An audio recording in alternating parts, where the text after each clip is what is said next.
अस्सलाम वालेकुम वरहमतुल्लाहि वबरकातुहू। I am Mohammad Shafiq. I hope माशाल्लाह सारे बच्चे ठीक ठाक होंगे। बच्चों, आज हमारा जो टॉपिक है वो है ऑर्डर ऑफ रिएक्शन। इस टॉपिक में बच्चों को बहुत सारी कन्फ्यूजन होती हैं रहती हैं। आज I will try my best कि आपको इस टॉपिक में कोई भी कन्फ्यूजन ना रहे। Let we start now. बच्चों, सबसे पहले हम बात करते हैं ऑर्डर ऑफ रिएक्शन क्या होता है। ऑर्डर ऑफ रिएक्शन की डेफिनेशन को समझते हैं, ये होती क्या है। ओके भी, मैं इसकी सबसे पहले डेफिनेशन को मेंशन करता हूँ। बच्चों, इसमें हमने रिएक्टेंट्स की बात की है। लास्ट प्रीवियस जो हमारे लेक्चर है रिएक्टेंट्स और प्रोडक्ट्स की हमने बात की है।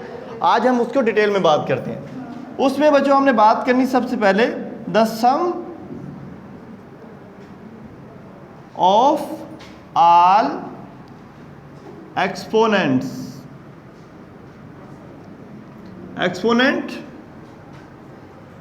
To the concentration of reactants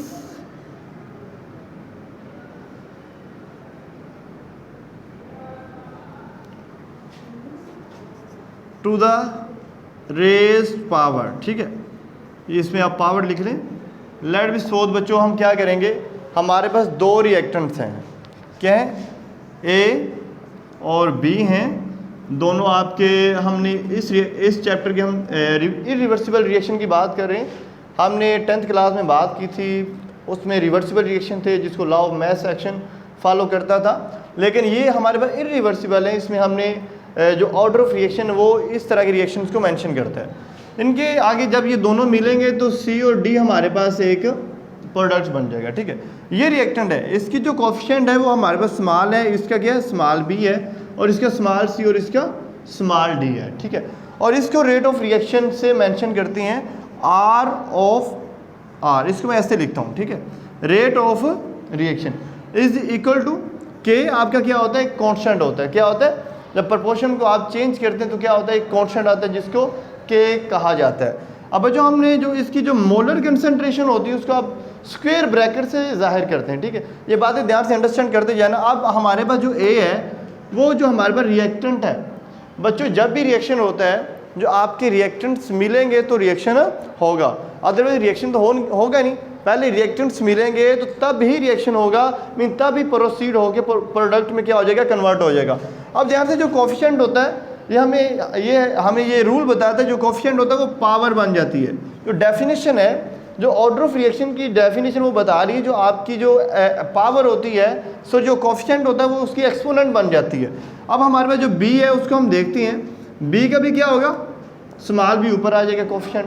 अब वो डेफिनेशन बताती है सम ऑफ ऑल एक्सपोनेंट कंसंट्रेशन।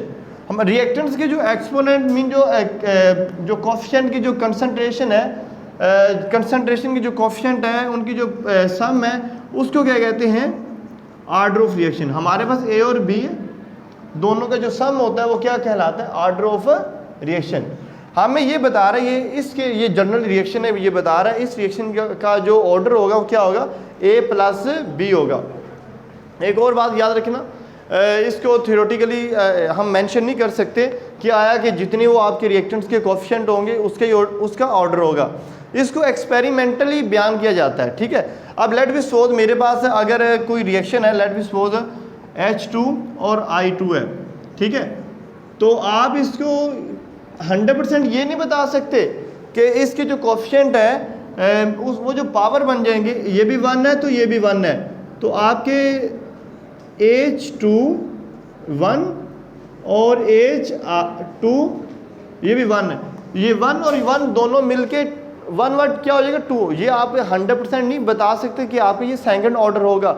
ये आप थ्योरेटिकल नहीं मेंशन नहीं कर सकते, लेकिन ये तरीका थोड़ा सा आप इसको माइंड में रख सकती हैं। इसके बाद एक और हमारे पास सिस्टम है, हमारे पास हाफ लाइफ है और भी हमारे पास टाइम पीरियड है। इसके ज़रिए भी हम मेंशन कर सकते हैं कि आपके जो रिएक्शन है उसका ऑर्डर ऑफ रिएक्शन क्या हो सकता है, वो 0 ऑर्डर हो सकता है, फर्स्ट ऑर्डर हो सकता है, सेकंड ऑर्डर हो सकता है, या थर्ड ऑर्डर हो सकता है। हमारे पास कुछ ऐसे भी रिएक्शन होते हैं जो मोर देन 1 स्टेप होते हैं, जैसे कि आपने हेलोजिनेशन ऑफ अल्केन पढ़ा हुआ है, 10 ग्रेड में पढ़ा हुआ है, या फिर पार्ट 2 के अंदर भी है, FSC पार्ट 2 के अंदर केमिस्ट्री में है, हैलोजिनेशन ऑफ अल्केन, आप उसकी हैलोजिनेशन करते रहते हैं, मीथेन के अंदर आप Cl2 ऐड करते हैं मध्यम सूरज की मध्यम रोशनी की मौजूदगी में, तो आपके 3-4 स्टेप्स होते हैं और लास्ट में जाके आपका CCl4 जाके क्या होता है, प्रोड्यूस होते हैं। वो कहते हैं कुछ ऐसे भी रिएक्शन होते हैं जो एक से ज़्यादा स्टेप्स पर मुश्तमिल होते हैं, तो फिर हम कैसे बताएंगे इस रिएक्शन का ऑर्डर क्या होगा, ये 0 होगा, फर्स्ट होगा, सेकंड होगा या थर्ड होगा। तो फिर हम उनमें देखते हैं आया कि उनमें कौन सा स्लो स्टेप है। जो स्लो स्टेप है वो क्या होता है, रेट डिटरमिनिंग स्टेप होता है, ठीक है। स्लो स्टेप को क्या कहते हैं, रेट डिटरमिनिंग स्टेप कहते हैं। वही जो रेट डिटरमिनिंग स्टेप होता है वो मेंशन करता है आपका जो रिएक्शन है वो फर्स्ट ऑर्डर है, सेकंड ऑर्डर है और थर्ड ऑर्डर। ज़रा रुकिए, आपने अगर इधर तक मेरी वीडियो देखी है तो प्लीज़ बराए मेहरबानी आप जल्दी जल्दी चैनल को सब्सक्राइब करें, लाइक करें और लास्ट पे आपने एक अच्छा सा कमेंट मेंशन करना। ओके भाई, ये तो अभी हमने बयान किया, ये थ्योरेटिकली मैंने अभी मेंशन किया है। जो आपकी पावर होती है उनको ऐड करें तो हमारे पास एक सम आ जाता है, वो ऑर्डर ऑफ रिएक्शन होता है। लेकिन ये 100% क्लियरिफाई नहीं है, हम इसको थ्योरेटिकली मेंशन अभी कर रहे हैं, आगे हमने इसको मेंशन करना है एक्सपेरिमेंटली। तो हमारे पास डिफरेंट एक्सप्रेशन है, मसावाते हैं, उनको हम मेंशन करेंगे।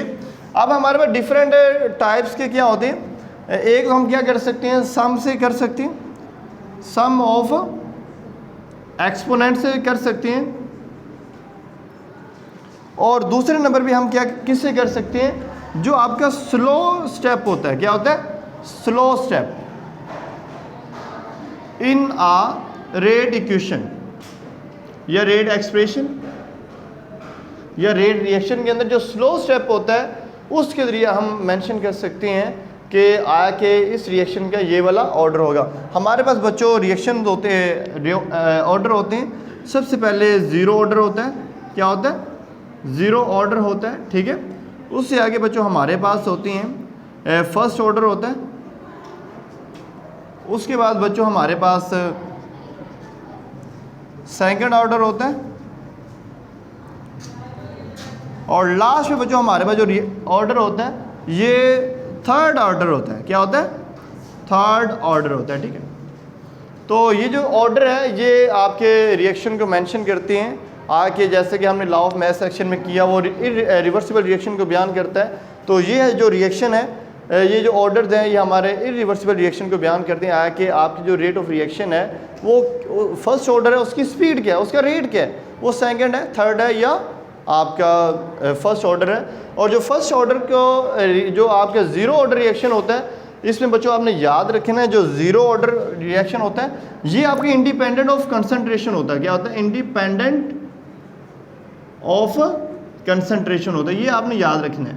अब इंडिपेंडेंट आप ग्लूकोज है, मीन जब पौधे फोटोसिंथेसिस का प्रोसेस करते हैं, आपको माशाल्लाह पता है जब पौधे फोटोसिंथेसिस करते हैं मीन ग्लूकोज को प्रिपेयर करते हैं और ऑक्सीजन को भी क्या करते हैं, प्रिपेयर करते हैं। तो अब ये किस चीज़ के ऊपर इंडिपेंडेंट हो गए, आपके पौधे क्या करते हैं, ये एक दो पौधे के कार्बन डाइऑक्साइड यूज़ करते हैं, एक वाटर यूज़ करते हैं और क्या बना डालते हैं, ग्लूकोज और ऑक्सीजन बना डालते हैं, ठीक है।